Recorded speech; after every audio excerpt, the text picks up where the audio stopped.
안녕하세요. 유스타 잉글리시 어학원의 족집게 토익의 조인이 강사입니다.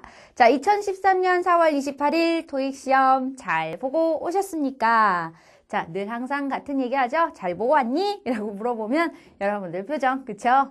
자, 각양각색일 거라고 생각됩니다. 자, 근데 오늘 아마 시험 보신 분들은 이런 생각을 하셨을 것 같아요. 공부를 조금 더 열심히, 그러니까 3월 달에 약간 충격을 먹고, 그죠? 4월 달에 조금 더 매진하셨던 분들이라고 한다면 의외로 괜찮은데? 라고 하는 반응이 좀 많았을 것 같고, 그렇지 않고 항상 비슷비슷하게, 그쵸? 공부를 조금 하시다가 마시다가 하신 분들이라면 뭐 그냥 그럭저럭이었던 것 같아 라고 얘기하는, 그러니까 특별히 아주 어려워요 라고 얘기하는 반응은 거의 나오지 않는 시험이 아니었나 라고 생각이 듭니다. 자, 이번 달 시험 사실 여러분 RC 같은 경우는 특히 쉬웠다라고 말씀을 드리겠습니다. 자, 특히 저희 족집게 토익 수강생 여러분들은 아마 더 많이 느끼셨을 텐데, 시험 전날 공부했던 얘기들도 생각보다 많이 나왔고요. 그쵸? 그리고 그 전에 공부했던 얘기들도 조금 더 많이 나오지 않았나. 지난달에 비해서 오히려 출제가. 그래서 조금 익숙한 기출문제를 더 많이 활용한 달이 아니었나라고 생각이 듭니다. 그래서 공부를 조금 더 집중해서 하신다면 도움이 많이 되셨을 거라고 생각이 들어요. 그런가요? 자, 그럴 거라고 믿고요. 자, 나는 그런 공부를 많이 안 했는데, 공부 많이 안 하셔서 여러분, 뭐 그렇다면은 우울해하실 필요는 없는 거죠. 중요한 건 뭐예요? 지금이라도 제대로 정리를 잘해서 5월 11일 시험부터 여러분들이 차근차근 여러분들 본 실력을 보여주시면 되는 거예요. 중요한 건 그거예요, 여러분. 버스는 떠났어요. 그쵸? 더 이상 잡지 마시고, 자, 다가오는 버스를 새롭게 여러분들이 잘 맞이하셔야겠죠. 그러려면 오늘 시험 후기부터 제대로 정리하고 다음 달에 어떤 것이 나올 것인가 예측을 해보시는 거 여러분들이 잊지 않고 꼭 하셔야 되는 게 아닌가 생각이 듭니다.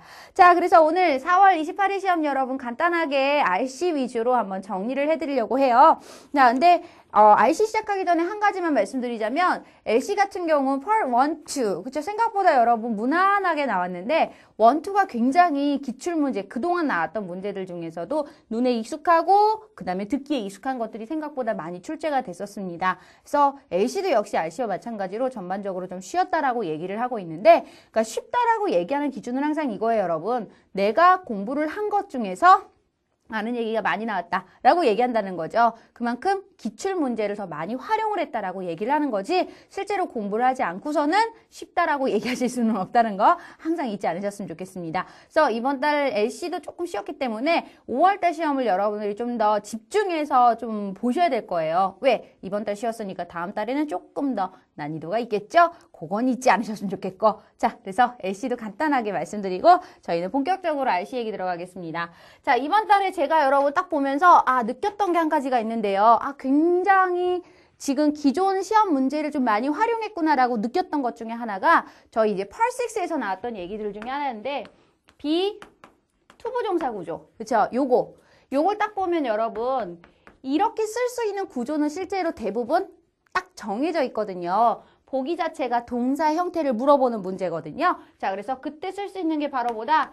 PP, 투부정사 패턴. 우리가 뭐라고 얘기하는 5형식 동사에서 목적어 다음에 목적격 보어 자리에 투부정사를 받을 수 있는 이 능동의 구조가 수동태가 된다. 목적어가 수동태의 주어로 가고 B 플러스 PP가 될 것이겠지. 그런데 목적격 보어의 투부정사는 어때? 그대로 내려오는 패턴이 된다는 거죠. 바로 요 구조를 말하는 거죠. BPP 투부정사 패턴. 그래서 이번 달의 시험에서는 be expected 투부정사를 물어보는 문제가 Part 6에서 출제가 됐었습니다. 바로 이 문제가 기존의 기출문제에서 가장 많이 출제되는 유형의 문제 중에 하나예요, 여러분.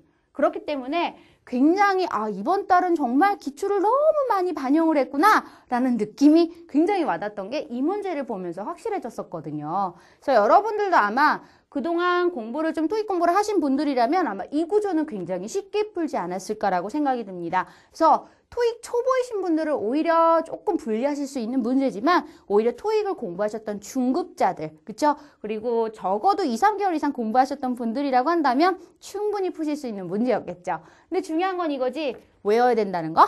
자, 그래서 여러분들이 정확하게 외워주시는 포인트가 있어야 되겠어요. 그래서 저희가 보통 제가 수업을 할 때 이렇게 목적어 다음에 목적격 보어 자리에 투부정사를 받는 이런 패턴을 보고서 오형식 동사 중에 목적격 보호자리 여러 개들이 올 수 있죠. 그 중에 두 번째 해당하는 케이스라고 얘기해서 제가 오형식 동사의 2번이라고 알려드립니다. 그래서 대표적으로 지금 보면 기대하다, 예상하다라는 expect를 쓸 수가 있고요. 또는 여러분 요청하다라고 얘기하는 require, ask, request 이런 아이들도 여러분 쓸 수가 있고 기존 시험에서 나름대로 자주는 안 나오지만 또 주의하셔야 되는 게 역시 요청하다라고 얘기하는 urge라고 얘기하는 표현이 있었죠. 그렇죠? 자, 그래서 이런 것들을 여러분들이 정리해 보실 필요가 있겠다. 저희 유스타 토익 교재에 들어가시면 여러분 교재 몇 페이지? 108페이지에 가시면 2번에 나와 있는 아이세요. 꼭 한 번 더 확인하시기 바랍니다. 난 유스타 토익 교재 없어요. 괜찮아요? 여러분들이 갖고 계시는 토익 문법서에서 동사편에 들어가시면 오형식을 여러분들이 보시면 그 페이지에 분명히 나와 있는 얘기들이세요. 그만큼 스테디한 아이들입니다. 근데 지난 사실 2013년 들어와서 1월부터 거의 출제가 안 되고 있었거든요. 그래서 이제 묻혀지나 보다, 사장되나 보다라고 생각을 했었는데 다시 한번 수면 위에 떠올랐습니다. 아마 당분간은 계속해서 그래서 나오게 되지 않을까. 근데 굉장히 쉬운 패턴이기 때문에 외우시면 된다는 거 잊지 않으셨으면 좋겠습니다. 자, 그래서 이번 달에 동사의 형식에 대해서 얘기하는 포인트가 여러분 요 문제가 하나 있었고요. 그 다음에 동사의 형식은 라기보다는 여러분들이 이제 꼭 아셔야 되는 것들, 저희가 굉장히 중요하다라고 제가 수업 시간에 늘 강조하는 동사들 중에 하나인데 이런 거 있죠, 여러분. 동사가 타동사예요. 타동사 다음 자리에는 우리가 목적어를 봤죠. 근데 이렇게 목적어가 딸랑 하나를 오는 걸 보고 우리가 몇 형식이라고 하냐면 3형식이라고 얘기를 하죠. 자, 3형식 동사의 목적어 자리에는 보통 을을 해석을 해요. 그렇기 때문에 대개 오는 명사들이 물 명사라고 얘기하죠. 자, 그런데 무엇이다? 3형식 동사인데 목적어를 받는데 물이 아니라 사람 명사를 받는 케이스들이 있어. 그걸 제가 공식적으로 3가지로 항상 나눠서 얘기를 해드리죠. 기억나세요, 여러분? 족집게 토익 수강생 여러분들은 또는 제 수업을 한 번 이상 들으셨던 분들이라면 꼭 기억하셔야 되는 필수적인 얘기들이세요. 바로 1번, 2번, 3번. 첫 번째 케이스가 바로 뭐야? inform you라고 얘기했지. 그치? inform 또는 advise, notify, remind 라고 얘기하는 아이들이 글씨가 advise. 그쵸? 자, se. 자, 요런 아이들 다음에 사람 명사 올 수 있는 케이스들 있다. 그쵸? 체크하시고. 마찬가지로 여러분, 우리 2번 감정 동사라고 얘기했었죠. 감정을 나타내는 동사 satisfy 또는 우리가 얘기할 때 뭐가 있어? excite라던가, 그쵸? 아니면은 interest, frustrate 이런 감정 동사류들도 항상 목적어 자리에 기본적으로 올 수 있는 건 사람이라고 얘기했었고 마지막으로 여러분들이 뜻 때문에 어쩔 수 없이 사람 명사를 받는 것들도 있다고 그랬었어요. 대표적인 게 연락하다라는 contact, call 또는 우리가 assist, 그쵸? 요런 아이들이었었죠. 자, 지금 여러분 제가 적어드린 이 3가지 사람 명사를 받는 3형식 타동사, 즉 뒤에 또 다른 명사를 받을 땐 기본적으로 또 다른 명사를 받을 땐 전치사를 연결해서 전면구를 붙여야 되는 이런 케이스들 중에서 이번 달에 몇 문제가 출제가 됐다? 바로 첫 번째, advise가 출제가 됐고요. 두 번째, 여러분 contact가 출제됐고요. 세 번째, assist가 출제가 됐죠. 그쵸? 그래서 바로 3가지나 출제가 됐던 동사 표현에서 굉장히 중요한 문제였어요. 전부 다 근데 얘네들 다 어떤 형태로 물어봤어? assist를 제외하고는 전부 다 동사의 뜻을 물어보는 문제로 출제가 되죠. 그래서 제가 항상 여러분 수업 시간에 얘기를 할 때 이런 말을 해요. 동사라고 얘기할 때 동사 어휘 문제를 사실 우리가 어휘 문제가 보통 반이에요, 여러분. 그죠? 26개 중에 26개란다. 52개 중에 26개가 어휘 문제란 말이야. 근데 그 중에 사실은 여러분들이 보셨을 때 한 4등분을 보통 하거든요. 명사, 동사, 형용사, 부사, 그리고 4등분이 아니구나. 접속사까지. 보통 형부를 하나로 묶거든요. 우리가 얘기할 때. 이 아이들 중에서 보통 한 5개씩 그러니까 출제가 되는 걸로 봤을 때 동사 어휘가 5개에서 6개 정도 출제가 돼요. 그러면 우리가 봤을 때는 어휘니까 굉장히 많이 어렵겠구나. 해석을 많이 해야겠구나. 늘 얘기하죠. 해석해야 되는 거 맞아요, 여러분. 어휘니까. 그리고 문제 자체가 영어라고 얘기하는 것 자체는 뜻을 파악해야지 풀 수 있는 것들이 많으니까. 하지만 여러분, 동사 어휘는 그렇지 않다는 거죠. 해석이 기준이 아니라 항상 뭐다? 여러분들이 봐야 되는 포인트가 분명히 있다는 거죠. 왜? 내 뒤에 목적어가 와. 근데 사람이 올 수 있어. 또는 내 뒤에 목적어가 와. 또는 근데 그 뒤에 투부정사를 가져올 수 있는 동사야. 이런 것들은 여러분들이 정확하게 외워서만이 적용을 할 수가 있거든요. 그래서 무조건 해석을 먼저 들이대는 게 아니라 항상 뭐부터? 차근차근 여러분들이 자리에 대한 포인트, 어떤 형식에 대한 이해를 하고서 문제풀이를 접근을 하자라는 얘기를 하는 거죠. 자, 그래서 동사어휘 풀 때도 굉장히 어렵다고 얘기하지만 어휘 문제 중에서 동사가 가장 쉬운 축에 속하다. 왜? 외우면 그만이거든. 아, 근데 나는 너무 어려워. 어렵다라고 얘기하는 기준이 뭘까? 외우지 않았기 때문이에요. 아, 그러니까 외우라고 자꾸 얘기해서 여러분 정말 미안한데 암기는 하셔야 돼요. 그쵸? 기본적으로 언어라는 것 자체는 여러분 내가 어떤 특정한, 그러니까 우리 쉽게 말하면 우리 한국말이죠. 모국어를 내가 잘할 때도 잘 생각해 보시면 내가 쓸 수 있는, 내가 아는 어휘를 활용을 해요. 그죠? 제가 잘 모르는 말은 잘 안 써요. 맞죠? 그죠? 그럼 영어도 또는 뭐 일본어도 프랑스어도 똑같겠죠. 여러분들이 아는 단어만 가지고 활용을 할 수밖에 없을 거예요. 그만큼 그래서 뭐다 그 언어를 또는 그 시험을 또는 뭐 그 언어에 대한 어떤 시험이라던가 이런 활용 능력 자체를 여러분들이 높이시려고 한다면 어휘력이 확장이 돼 있으셔야 기본적으로 가능하다고 보고 그 어휘력의 확장이라는 것은 바로 암기라는 걸 의미한다는 거죠. 하지만 토익이라는 건 여러분 가장 중요한 게 목적이 있는 시험이에요. 점수를 잘 내고자 할 때 쓰는 거기 때문에 점수만 잘 나오면 되는 거야. 그러니까 어떻게 하면 돼? 딱 외워야 할 부분만 제가 찝어드리잖아요. 그죠? 여러분들이 광범위하게 이만큼을 22,000을 외우라는 게 아니잖아요, 여러분. 1,500에서 많으면 1,800이라는 단어를 분류를 해서 시험에서 이렇게 나온다라는 팁을 주고서 외우라는 거기 때문에 굉장히 여러분들이 딱 그것만 하면 끝나겠구나. 이렇게 한 달 동안만 빡시게 집어넣으시면 쉽게 가실 수 있다는 거 잊지 않으셨으면 좋겠습니다. 아시겠죠, 여러분? 암기를 하라고 할 때 처음부터 끝까지 다 아세요. 이렇게 얘기하면 정말 힘들겠지만 정확한 포인트를 주고 이건 이런 데서만 써야 되는 거야. 이렇게 해서 외워야 해 라고 얘기하는 건 꼭 외우셔야 된다는 거. 그래서 제가 족집기 토익 여러분들한테 지금 공식 노트라는 걸 드리고 있어요. 그렇죠? 그 공식 노트에 보면은 바로 여러분들이 필수적으로 이것만 알면 문제 다 끝나 라고 얘기하는 100점 상승 문제 없어 라고 하는 것들을 드리고 있잖아요. 그렇죠? 그것만 아시면 돼요. 그 이상 알 필요 없으세요. 걱정하지 마세요. 아시겠죠? 자, 그래서 동사에 대해서 얘기하는 거 이번 달에 조금 더 집중해서 봐야 되는 BPP 투부정사 워낙 기본 패턴이기 때문에 오형식 동사 패턴 꼭 한 번 더 주지하시는 거 잊지 않으셨으면 좋겠고 사람 명사를 목적어로 받는 동사 그래서 여러분들이 advise, contact, assist라는 표현을 썼었는데 자 여기서 여러분 한 가지 주의를 하셔야 될 게 이게 있었어요. advise라는 동사에 사실 목적어가 그러니까 동사 어휘는 맞는데 목적어가 여러분 아마 조금 고민을 하셨을 것 같아요. 목적어가 바로 뭐냐면 사람이 아니라 회사 이름이 들어와 있더라고요. 회사명. 그래서 아 이거는 회사명인데 그치 이거를 어떻게 내가 매치를 하지? 라고 고민을 했어. 아 컨택트였구나 미안. 어드바이즈가 아니라 미안. 자 여기였네. 자 회사 이름이 나왔었거든요. 자 회사 이름이 나왔었는데 회사에게 연락하다 돼요 안 돼요? 돼요 여러분. 자 그래서 여기서 한 가지 중요한 힌트를 또 알려드릴게요. 자 우리가 보통 얘기하면 사람 명사라고 하면 딱 이거잖아. 뭐 예를 들면 sales representative 또는 assistant, accountant, 뭐 analyst 이런 식의 표현들을 우리가 보통 사람 명사라고 얘기해요. 그쵸? 직업이나 직책을 나타낼 수 있는 대상들. 자, 그런데 여러분 한 가지 알아두셔야 될 게 있어요. 사람 명사처럼 취급을 할 수 있는 아이가 있어. 그게 바로 뭐냐면 회사 이름, 단체 이름, 조직이나 기구 이름들이에요. 자, 얘네들이 바로 왜?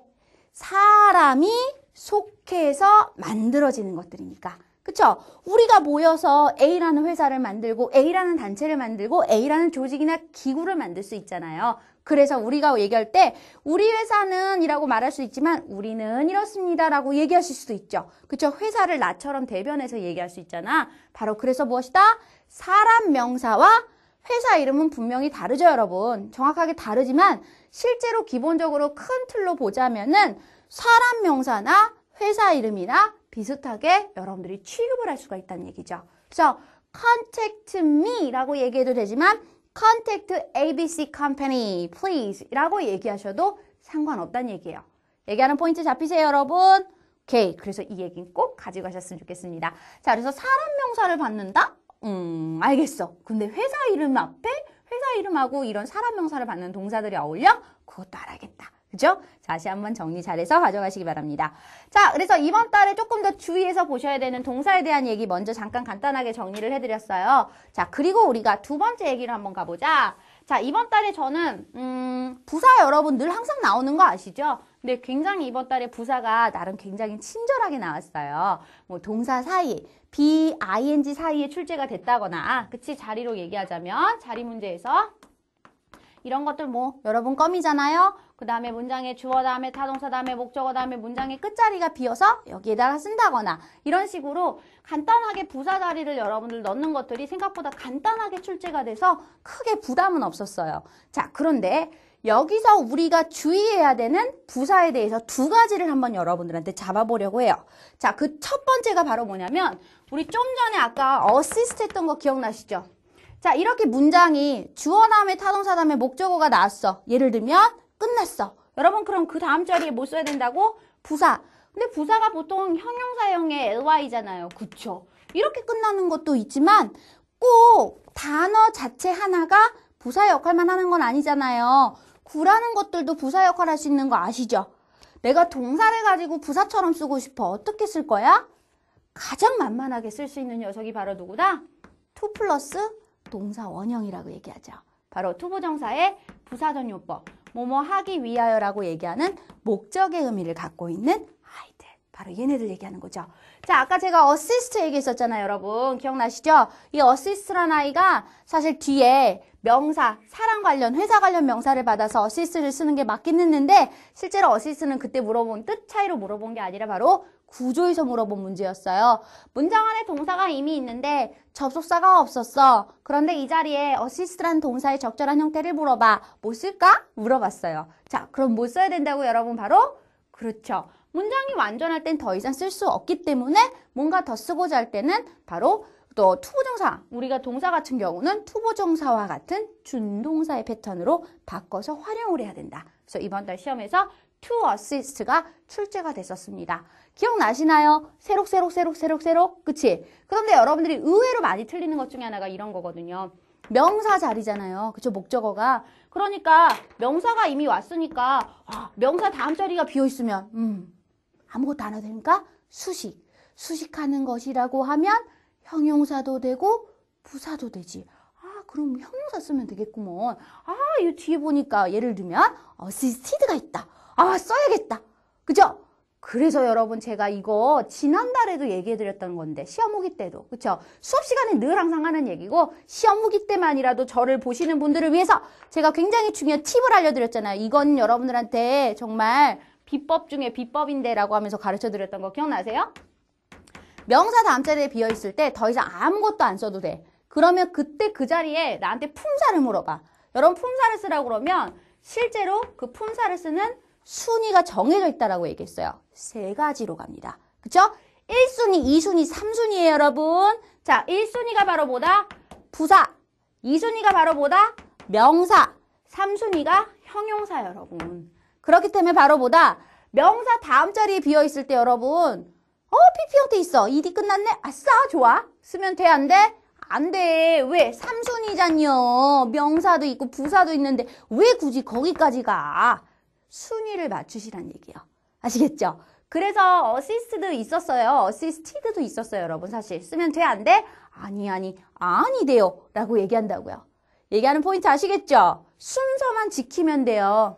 또 공부하실 때 여러분 이게 있어요. 공부를 하다 보면 하나를 배우면 거기서 끝나면 모든 게 다 쫑나야 되는데 하나를 배우고 비슷한 자리인데 똑같은 자리인데 그 자리에 어떤 문제에서는 다른 품사를 쓰는 게 나와요. 그럼 그때부터 고민이 되는 거예요. 그럼 나보고 이때는 저걸 쓰고 저 때는 저런 품사를 쓰라고 그러는데 왜 품사가 같은 자리인데 달라지지?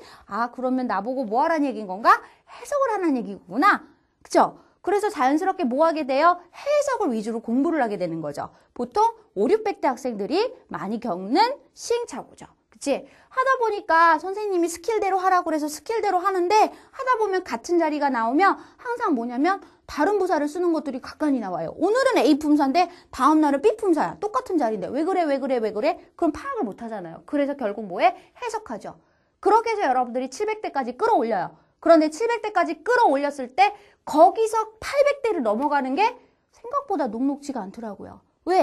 해석을 하다 보면 자연스럽게 뭐가 돼요? 문제 푸는데 시간이 딜레이가 돼요. 지연이 되죠. 지연이 되다 보면 자연스럽게 내가 팟세븐을 많이 풀어줘야 되고 많이 맞춰줘야 되는데 이게 영 안 돼. 맨날 찍고 오는 거야. 그치? 20개 찍을 때도 있고 10개 찍을 때도 있지만 어쨌든 찍고 와요. 그러면서 이제 불안한 거죠. 아, 이렇게 하면 안 되는 거니까 어떻게 하면 내가 이거를 좀 더 관리를 잘해 볼 수 있을까? 아, 시간 안에 푸는 거. 그래서 5, 6를 시간 안에 풀죠. 어떻게? 한 문제나 30초라고 그랬지? 막 풀어요. 그죠? 그런데 여러분, 그렇게 해서 만약에 공부를 하셨을 때 점수가 오르던가요? 오르지 않아요. 여러분들 갖고 계신 그 점수 그대로 나오실 거예요. 왜? 여러분 사실 시간을 제한하는 게 중요한 게 아니라 늘 얘기하지만 시간 제한이 중요한 게 아니라 시간을 여러분들이 스스로 제한을 줄 수가 있게 만드는 게 중요한 거거든요. 문제를 봤을 때 내가 문제를 보고 파악할 수 있는 포인트를 스스로가 가질 수 있어야 되거든. 근데 뭐해? 시간을 제하고 30초 안에 풀어야 돼. 씩씩씩 이렇게 푸는 거니까 자연스럽게 나도 모르게 뭐가 돼요? 마음이 급해지죠. 봐야 될 때는 제대로 보이지 않는데 문제는 풀어야 되니까 해석을 막 하면서 이것저것 집어넣다가 끝나는 거잖아요. 그러니까 풀기도 하고 못 푸는 것도 많아지고 계속 이러는 거죠. 그러니까 여러분 똑같아요. 가장 중요한 건 뭐다? 정확도를 키울 수 있게 만드셔야 돼요. 그 정확도를 키우는 건 바로 문제를 보는 눈을 만드는 거야. 눈은 어떻게 만들어요? 문제를 많이 풀면 만들어지나요? 그렇지. 그런데 만들어진 눈들이 여러분 잘 보면 어떻다고? 하나의 자리에 여러 가지 품사를 넣을 수 있는 이런 경우의 수들이 생기면 그냥 이것도 되고 저것도 되고 저것도 된다. 이렇게 하면 절대 그건 정확한 눈이 아니란 말이야. 보다 정확한 눈을 만들기 위해서는 순서, 단계에 맞춰서 여러분들이 생각을 할 줄 알아야 된다. 아시겠죠? 이렇게 가야 800까지 무난히 여러분들이 놀아가실 수 있어요. 그 다음에 800에서는 여러분들이 정말 어려워하시는 문법 중에 문법이라던가 또는 어휘라던가 아니면 좀 디테일한 한 끗 차이들을 여러분들이 조금 더 잡아두는 연습을 세밀하게 공부하시는 연습을 하셔야 900대까지 넘어가실 수가 있는 거겠죠. 아시겠죠? 그래서 공부라고 하는 게 여러분 되게 중요한 게 뭐냐면 단계별로 생각하시는 거 그리고 보다 정확하게 볼 수 있는 눈을 많이 키우셔야 돼요. 토익을 잘하는 방법, RC를 잘하는 방법은 바로 이겁니다. 잊지 않으셨으면 좋겠어요. 자, 그래서 바로 뭐다? 이번 달에 지금 부사다리 얘기하고 있었잖아요. 남들 다 풀 수 있는 문제를 내가 풀었어요. 그런데 똑같이 문장이 완전한데 자리가 비었는데 동사 형태를 물어봤어요. 어머, 나는 형용사 쓸 거예요? 아니래요 라고 얘기했어요. 명사 다음 자리에 뭔가 자리가 비었을 때 더 이상 아무것도 안 써도 된다라고 한다면 바로 1. 부사 2. 형용사, 명사, 3. 형용사의 순서로 풀 수 있어야 된다. 그래서 오늘은 to 정사, to assist가 바로 정답이었습니다. 라고 얘기하는 표현이었어요. 드셨죠, 여러분? 이렇게 푸는 거예요. 앞으로 그렇게 풀기로 약속해주세요. 자, 잊지 않으셨으면 좋겠습니다. 자, 그래서 바로 첫 번째 부사의 자리에 대한 얘기 중에 여러분, 부사에 대한 얘기 중에서 투부정사의 부사전 용법이 이번 달에 되게 간만에 나왔거든요. 그래서 여러분들이 한 번 더 보셨으면 좋겠다 싶어서 정리를 해드렸었어요. 자, 그런데 제가 부사에 대해서 이번 달에 또 여러분들이 한 가지 주의 깊게 보셨으면 하는 것이 하나 더 있다라고 말씀드렸죠. 자, 바로 뭐냐면 이렇게 나오더라고요.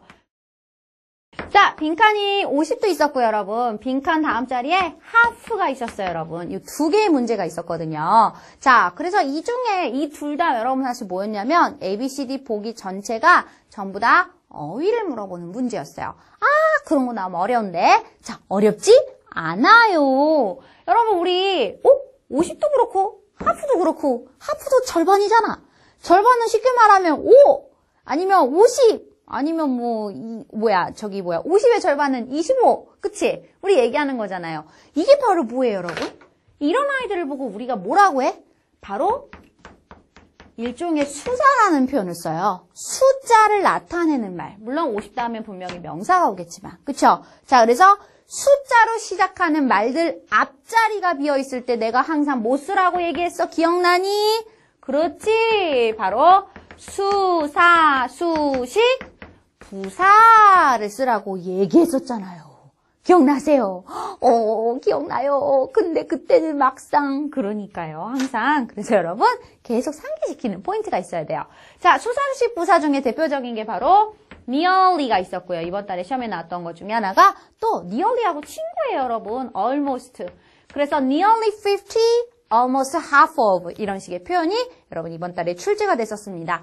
자, 수사수식부사도 마찬가지예요, 여러분. 우리가 아까 처음에 시작했을 때 동사에 대한 얘기하면서 be, pp, 투부정사 패턴 정말 스테디한 아이인데 간만에 나왔다라고 얘기했었잖아요. 자, 수사수식부사도 바로 스테디 중에 스테디입니다. 자, 얘도 매달마다 한 문제 이상씩 출제가 돼요. 어머, 오늘은 그런데 두 문제네. 그러니까 기출이 생각보다 되게 많이 그동안 기존에 많이 나왔던 기출문제가 반영이 되었다는 것을 얘기한다. 그래서 이번 달 시험이 난이도가 생각보다 높지 않다라는 것을 또한 반영하고 있다는 거죠. 여러분 어떤 건지 아시겠죠? 아이고 요거 외웠어야 되는데. 그러니까요. 오늘부터라도 외우셔야겠죠? 그리고 한 가지 팁 바로 뭐 하프가 나는 숫자가 아니라고 생각해서 엄청나게 고민했어요. 여러분 하프는 절반이에요. 무엇에 관해 절반이도 절반이라고 말하려면 기본적으로 우리가 보통 얘기할 때 수의 개념으로 판단할 수 있다는 거지 거의 절반, 되니 안 되니? 된단 말이야. 그대로 여러분 움직이세요. 거의 절반, 거의 50, 그치? 얘기하는 포인트 잡아주시기 바랍니다. 저는 이거 정리하고 싶은데 그럼 어디서? 자, 유스타 토익 교재 몇 페이지? 214페이지에 여러분 맨 밑으로 내려가시면 유스타 출제 포인트라고 써 있어요. 거기에 나오면 여러분들이 꼭 기억하셔야 되는 중요한 아이들 전부 다 정리가 되어 있으십니다. 마찬가지로 족집게 토익 수강생 여러분들도 저희 공식 노트에 들어가시면 바로 절대 공식 몇 번이었어요, 여러분?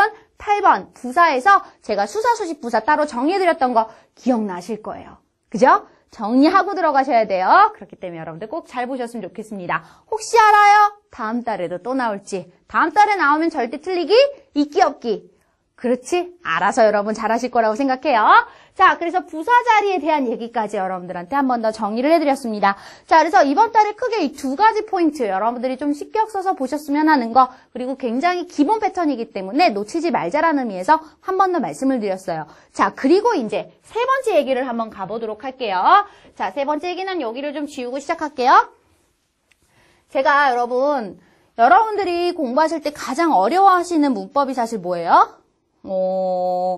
접속사 중에서도 어떤 거? 그치, 명사절하고 형용사절하고 구별이 잘 안 돼요 라고 얘기하실 거예요. 맞아요, 여러분. 근데 이번 달에 명사절 그리고 형용사절 접속사 문제가 몇 문제 출제됐지? 3문제.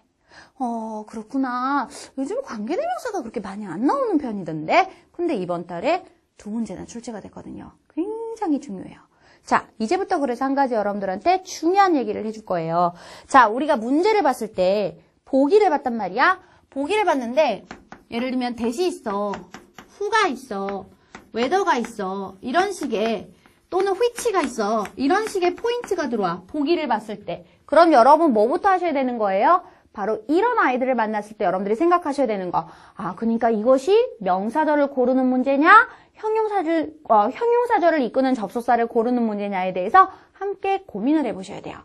자, 바로 절대공식 세 번째 이야기예요. 명사절과 형용사절 접속사를 여러분들이 풀 때 어떻게 접근하면 되는지에 대해서 간단하게 오늘 정리를 해드릴게요.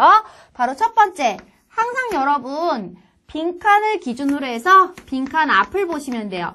자, 빈칸 앞에 명사가 있으면 바로 무슨 절? 형용사절로 보시는 게 가장 일반적이고요. 빈칸 앞에 명사가 따로 없으면 이런 보기가 나왔으면은 당연히 뭐겠어? 형용사절 아니면 명사절이라고 그랬잖아. 자, 타이틀부터 먼저 잡는 거야. 어떤 절인지에 대한. 타이틀 잡으셨어요? 자, 예를 들면 그래서 이번 달 시험에 나왔던 것 중에 이런 게 있었어. 앞에 명사가 있더라고. 여기다 쓰면 좀 그런데 여기다 여러분 쓸게요. 앞에 명사가 있는데 빈칸 자리가 비어있고 동사가 나오고 타동사라서 뒤에 목적어 이렇게 나오는 상황이 있었어요, 여러분. 자, 이 자리가 있었는데 물론 저 앞쪽에 동사는 따로 또 한 가지가 있었고요. 자, 그래서 바로 이 자리는 뭐다? 동사가 2개니까 이를 연결하는 접속사가 필요한 자리구나. 자, 그런데 보기가 이런 거였단 말이야. 어떻게 보라고? 바로 빈칸 앞을 보라고 했었지? 앞에 봤어. 뭐가 나왔어? 명사. 명사가 있으면 바로 무슨 절? 형용사절. 얘네들은 바로 형용사절이야. 그치? 자, 형용사절로 접근했어. 그럼 거기서 끝나요? 끝나지 않아요. 바로 뭐? 접속사를 내가 자리를, 즉 빈칸 자리를 손으로 가리고 판단을 하라고 그래. 자, 빈칸 자리를 손으로 가렸을 때 완전한 문장이 나오는지 불완전 문장이 나오는지를 따져봐야 돼. 자, 완전한 문장이 나오는 것들이 대개예요, 여러분. 불완전으로 볼 수 있는 건 바로 뭐냐면 형용사절 접속사에서는 관계 대명사라고 얘기해요. 자, 여러분 지금 보시면 절대 근데 이번 달 문제에서는 이 두 개가 같이 동시에 나오지는 않았어요. 자, 그래서 예를 들면 이렇게 나왔다고 해보자. 자, who, whether, which 세 가지 중에서 지금 이런 자리에 쓸 수 없는 것부터 첫 번째 whether야. 명사절 접속사라서 안 돼. 아, 그럼 who하고 which 되는 거지? who하고 which는 가능해. 자, 그럼 who하고 which 중에서 나 뭐 쓸까? 완전 불완전 따져야 되는데 얘네들 이름이 뭐야? 형용사절 접속사일 땐 관계 대명사라고 하거든. 그러면 여기 봐봐. 손으로 가려. 주어 안 보이지? 불완전. 그러니까 둘 다 되는 거 아니야? 둘 다 돼. 자, 그런데 뭐다? who하고 which를 관계 대명사일 때 who하고 which를 구별하는 또 한 가지 포인트가 있다고 그랬죠. 바로 뭐? 세 번째, 관계 대명사는 선행사와의 일치를 항상 고민하라고 그러거든요. 안명사가 예를 들면 사람이야. 그러면 뒤에 어떤 명사가 와야 된다? 어떤 관계 대명사를 쓴다고 그래? who를 쓴다라고 얘기해요. 그럼 사물이면요? which를 쓴다라고 얘기해요. 그러면은 저기 뭐야? 대순요? 사람, 사물 둘 다 돼요. 앞에 명사가. 그래서 제가 지금 잠깐 지워놓은 거예요. 뭔지 아시겠죠, 여러분? 이번 달에 나왔던 문제는 이런 것들이었어요. 정리되세요, 여러분? 어떻게 풀 수 있는지? 그쵸? 그래서 명사절 접속사하고 형용사절 접속사를 여러분들이 구별하시는 포인트가 생각보다 어렵지 않아요. 딱 이것만, 순서만 정확하게 공식만 알고 있으면 돼. 근데 내가 이 명사절 접속사, 형용사절 접속사 절대 공식 3번을 내가 알고 있다 치자. 그치? 근데 3번을 알고 있으면 뭐하니? 내가 whether가 명사절을 이끄는지 who랑 which가 관계대명사인지 아닌지를 모르는데 그죠? 그거 모르면 못 풀어요. 자, 그래서 뭐 하셔야 된다? 여러분 제가 항상 얘기하는 게 있잖아요. 정확한 포인트를 잡아드려요. 근데 여러분 그 외에 꼭 필요한 단어는 어떻게 하셔야 돼요? 여러분들이 직접 암기하셔야 돼요. 난 암기하는 게 너무 힘들어요. 암기를 하기 힘드시면 여러분 제가 공식 노트든 뭐든 이렇게 정리를 해드리잖아요. 그걸 정리해 놓은 거를 가지고서 자꾸 문제 풀 때마다 보시는 게 중요해요. 제가 늘 얘기하지만 반복만큼 제일 좋은 암기법이 없거든요. 반복을 하면 할수록 암기가 더 잘 된다라는 사실 잊지 않으셨으면 좋겠습니다. 요즘도 그렇잖아요. 무슨 싸이 노래 강남스타일도 그렇잖아요, 여러분. 잘 몰라도 처음엔 잘 모르는데 계속 틀어줘. 계속 듣고 있어. 그럼 어때? 다 따라하잖아. 그쵸? 젠틀맨도 여러분 아마 그래서 지금 거의 다 막 따라하고 계신 거 아니에요? 콘서트 이번에 했을 때도, 그쵸? 사람들이 다 따라하잖아요, 여러분. 왜 그럴까? 계속 들었을 거 아니야. 막 가사집 보면서 막 외우기도 했겠지만, 계속 들었으니까 그만큼 익숙하니까 잘 나올 거 아니에요. 그죠? 똑같아요. 공부도 여러분 그렇게 어려운 게 아니야. 사실 암기라는 것도 생각보다 쉬운 거야. 자, 뭐 하면 돼? 반복하면 돼. 나는 10번 보는데 잘 안 외워지고 반복하는데 기억이 잘 안 나. 그래? 그러면 20번 하면 되는 거죠. 20번. 그치? 20번 해도 안 돼? 30번 하시면 되는 거예요. 걱정하지 마시고 여러분 계속 하시면 돼요. 노력하는 사람을 이길 수 있는 사람은 없어요. 그치? 단지 내가 노력을 안 하고 있을 뿐이겠지. 아이고, 이제부터 해야겠네요. 저도 열심히. 그죠? 여러분하고 저랑 같이 함께 노력하시면서 가셨으면 좋겠어요. 그 중에 한 가지 쉬운 길이 있다는 거 잊지 않으셨으면 좋겠습니다. 그 쉬운 길은 여러분들이 많이 보시는 거라는 거 잊지 않으셨으면 좋겠어요. 자, 그래서 여기까지 명사절 접속사, 형용사절 접속사 구하는 문제가 나왔었어요. 그래서 이번 달에 문제가 지금 that도 있었고 그 다음에 who도 있었고 그러고 보니까 4문제 정도 출제가 된 것 같네요. 관계사만 3문제가 출제가 됐고 which도 나왔었고요. 그 다음에 명사절 접속사 whether도 한번 답이 나왔었는데 이 경우는 타동사 ask 다음 자리에 접속사 들어오고 이 자리가 비어있고 그 다음에 뒤에 주어 동사 이렇게 시작하는 문제가 있었거든요. 그래서 이 자리에 바로 whether라고 하는 명사절 접속사를 여러분 쓰는 게 문제 포인트였어요. 근데 whether도 사실 명사절도 되지만 whenever라는 보기도 있었거든. whenever. 그래서 whenever도 명사절은 쓸 수 있답니다.